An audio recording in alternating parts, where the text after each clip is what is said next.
안녕하세요. 오늘은 11월 22일 말씀 묵상 25번째로 역대하 24장을 읽어드리겠습니다.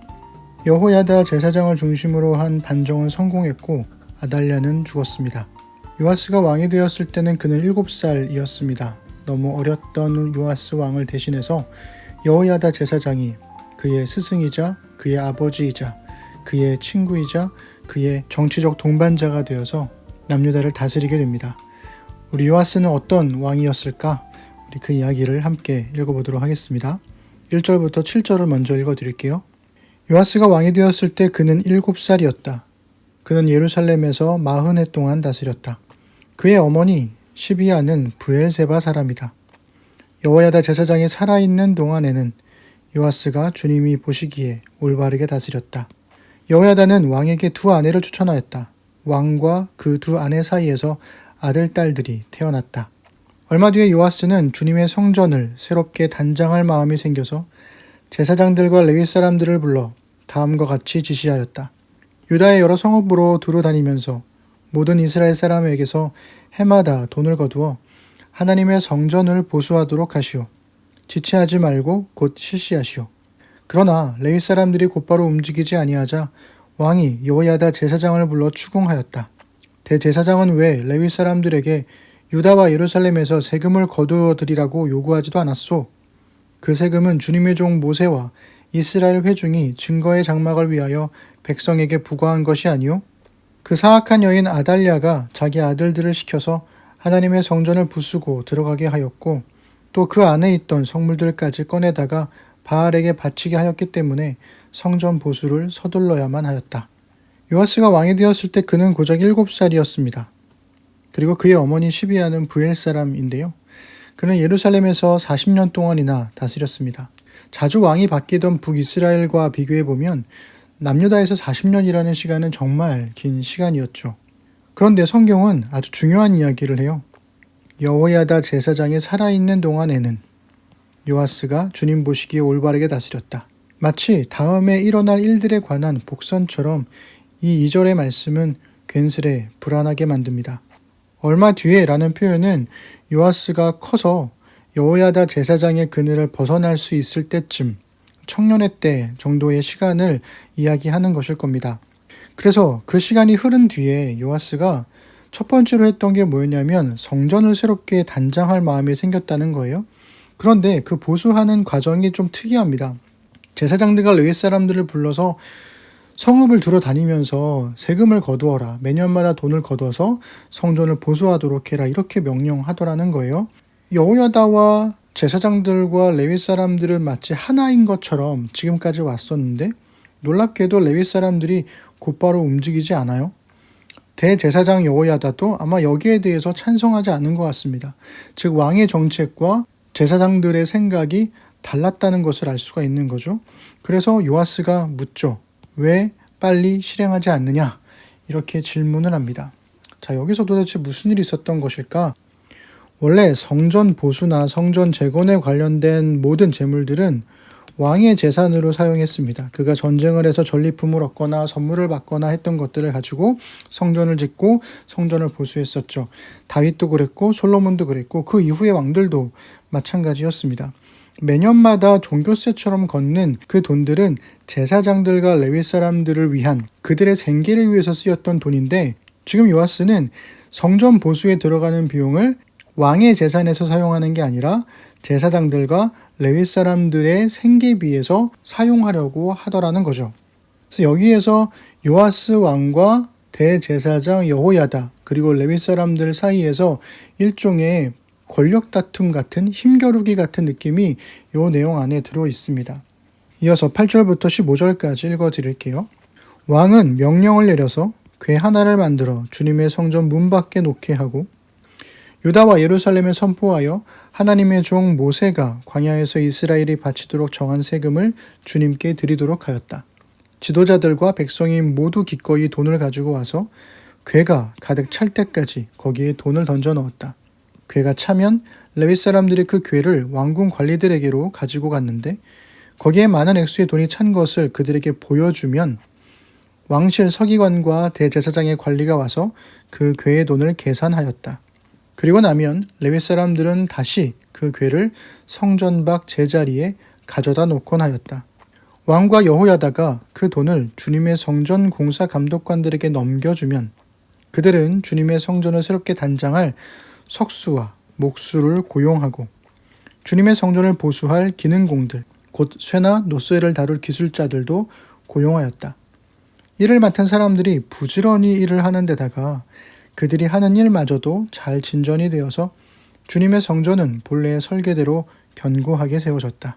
공사를 맡은 사람들이 공사를 마친 뒤에 남은 돈을 왕과 여호야다에게 가져오니 왕이 그것으로 주님의 성전에서 쓸 기구, 곧 예배 때에 쓸 기구와 번제를 드릴 때에 쓸 기구와 숟가락과 금그릇이나 은그릇을 마련하게 하였다. 여호야다가 살아있는 동안에는 주님의 성전에서 번제를 드리는 일이 끊이지 않았다. 여호야다가 늙어 나이가 차서 죽으니 그가 세상에서 누린 횟수는 130년이었다. 그가 평생 이스라엘 백성과 하나님과 성전을 위하여 좋은 일을 하였다고 해서 사람들은 그를 다윗성 왕실 묘지에 안장하였다. 왕은 재산을 내놓을 생각이 없고 대제사장 여호야다는 제사장들과 레위 사람들의 생계가 위협당하지 않도록 협상을 해야 했을 겁니다. 그래서 왕은 궤를 하나 만들어요. 그리고 그 궤를 성전 문 밖에 놓게 합니다.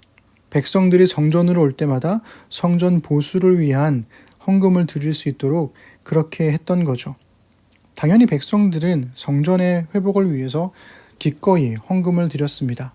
결국 왕도 제사장들도 아닌 백성들이 성전을 보수했던 거죠. 다행스럽게도 그렇게 모여진 돈들을 왕과 여호야다가 정직하게 사용을 했습니다. 감사하게도 그렇게 보수를 마친 뒤에도 돈이 남았는데요. 왕과 여호야다는 그것을 개인적으로 착복하는 것이 아니라 주님의 성전에 쓸 기구를 또 만들고 그런 식으로 정직하게 백성들이 드린 헌금을 성전 보수에만 잘 사용을 했습니다. 그리고 우리 2절에서 봤던 그 이야기, 여호야다 제사장이 살아있는 동안에 14절에서 한 번 더 반복되는데요. 여호야다가 살아있는 동안에는 두 번이나 여호야다가 살아있는 동안의 평원에 대해서 이야기를 하고 있죠. 하지만 여호야다는 이미 나이가 들었고 그는 죽게 됩니다. 원래 이 왕실 묘지에는 왕들이 묻혔거든요. 그런데 여호람 같은 왕은 왕이었음에도 불구하고 왕실 묘지에 안장되지 못했는데 여호야다 제사장은 왕실 묘지에 안장되었다. 그 이유는 단 하나입니다. 하나님과 성전을 위하여 좋은 일을 했느냐. 이 기준에 따라서 왕실 묘지에 안장되느냐 그렇지 않느냐가 갈려지게 된 거죠. 자, 그렇게 여호야다가 죽었는데요. 그 이후에 요아스는 어떻게 다스렸을까요? 17절부터 22절을 읽어드릴게요. 여호야다 제사장이 죽으니 유다 지도자들이 왕을 부추겨서 자기들의 말을 듣도록 하였다. 백성은 주 조상의 하나님의 성전을 버리고 아세라 목상과 우상을 섬기기 시작하였다. 이러한 죄 때문에 유다와 예루살렘에 하나님의 진노가 내렸다. 주님께서는 백성을 주님께로 돌이키도록 경고하시려고 예언자들을 보내셨지만 백성은 예언자의 말 듣기를 거절하였다. 여호야다 제사장의 아들 스가랴가 하나님의 영에 감동이 되어 백성 앞에 나서서 말하였다. 나 하나님이 말한다. 어찌하여 너희가 주님의 명을 거역하느냐? 너희가 형통하지 못할 것이다. 너희가 주님을 버렸으니 주님께서도 너희를 버리셨다. 그러나 사람들은 그를 없앨 음모를 꾸몄고 드디어 왕의 명령에 따라 주님의 성전뜰에서 그를 돌로 쳐 죽였다. 이렇듯 요아스 왕은 스가랴의 아버지 여호야다가 자기에게 보인 그 충성을 생각하지 않고 그의 아들을 죽였다. 스가랴는 죽으면서 주님께서 이 일을 굽어보시고 갚아주십시오 하고 외쳤다. 안타깝게도 여호야다 제사장이 죽자마자 주변 사람들이 왕을 좌지우지하기 시작을 했는데요. 그로 인해서 이스라엘에는 다시 우상 숭배가 시작이 되었죠. 그리고 이스라엘 역사에서 반복되는 이야기, 백성을 주님께로 돌이키기 위해서 예언자들을 보내셨지만 백성은 듣지 않았다. 이 이야기가 다시 한번 반복됩니다. 여호야다 제사장의 아들 스가랴가 너희가 주님을 버렸으니 주님께서도 너희를 버리셨다. 이렇게 외칩니다. 이때 이 예언자들의 말씀은 경고입니다. 정말 버리셨다면 하나님께서 스가랴를 보내지도 않으셨겠죠. 결국 왕의 명령에 따라서 스가랴가 죽임을 당하는데요. 성전을 더럽히지 않기 위해서 아달랴를 성전 밖에서 죽이고 요아스가 왕이 되었는데, 그는 왕이 된 이후에 여호야다가 죽고 나서 그의 아들 스가랴를 성전 뜰에서 죽이라고 명령한다. 이 역설적인 사건이 이 요아스의 때에 일어난 겁니다. 여기서 우리 생각해 볼 게, 역대기는 다윗 왕조이기 때문에 무조건 찬성하는 게 아닙니다. 다윗 왕조여서가 아니라 제사장들, 레위 사람들의 지도 편달 하에서 왕들이 다스려야 한다라고 하는 것을 계속해서 강조하고 있는 거죠. 자, 그럼 요아스의 마지막은 어땠을까요? 23절부터 마지막까지 읽어드릴게요. 해가 바뀔 무렵에 시리아 군대가 요아스를 치러 진군하였다. 그들은 유다와 예루살렘을 점령하고 백성의 지도자들을 죽이고 노략한 물건은 다마스쿠스에 있는 자기들의 왕에게로 보냈다. 시리아 군대는 수가 얼마 되지 않았다. 그러나 주님께서는 유다 백성이 주 조상의 하나님을 버린 것을 못마땅하게 여기셔서 그 적은 수에 시리아 군대가 유다의 대군과 싸워 이기게 하셨다. 이렇게 요아스에게 심판이 내렸던 것이다. 시리아 군대는 요아스에게 심한 타격을 입히고 물러갔다. 요아스의 신복들은 요아스가 여호야다의 아들 스가랴 제사장을 죽인 일에 반감을 품고 요아스가 잠을 자고 있는 동안에 그를 죽이고 말았다. 요아스는 이렇게 죽고 말았다. 그는 다윗성에 묻히기는 하였으나 왕실 묘지에 안장되지는 못하였다. 요아스에게 반란을 일으킨 사람은 암몬 여인 시므앗의 아들 사밧과 모압 여인 시므릿의 아들 여호사밧이다. 요아스의 아들들의 이야기와 요아스가 중대한 경책을 받은 것과 하나님의 성전을 보수한 사적은 모두 열왕기 주석에 기록되어 있다. 그의 아들 아마시아가 그의 뒤를 이어 왕이 되었다. 아멘. 열왕기서에서는 요아스의 남유다와 시리아 사이의 전쟁에 관한 이유에 대해서 설명하지 않거든요. 그런데 역대기는 계속해서 그 이유를 설명해주고 있어요. 바로 그가 하느님의 말씀에 순종하지 않았기 때문이다 라고 하는 이유를 역대기는 계속해서 강조하고 있습니다. 요아스 입장에서도 한번 생각해 볼 필요가 있을 것 같아요. 여호야다 제사장의 도움으로 7살에 왕이 되었고 그 이후로도 이름은 왕이었지만 사실은 여호야다의 섭정 아래 있지 않았을까요? 아무리 좋은 말씀이라 할지라도, 그리고 아무리 옳은 말씀이라 할지라도 감시받는다는 느낌, 모든 행동에 있어서 조심해야 한다는 그런 압박감에서 벗어나기 힘들었을 거예요. 그러니 요아스에게 여호야다 제사장은 결국에는 극복해내야 할 존재가 아니었을까라는 생각도 하게 돼요. 요아스를 이해해 보자면 그렇게도 생각해 볼 수 있지 않을까라는 겁니다.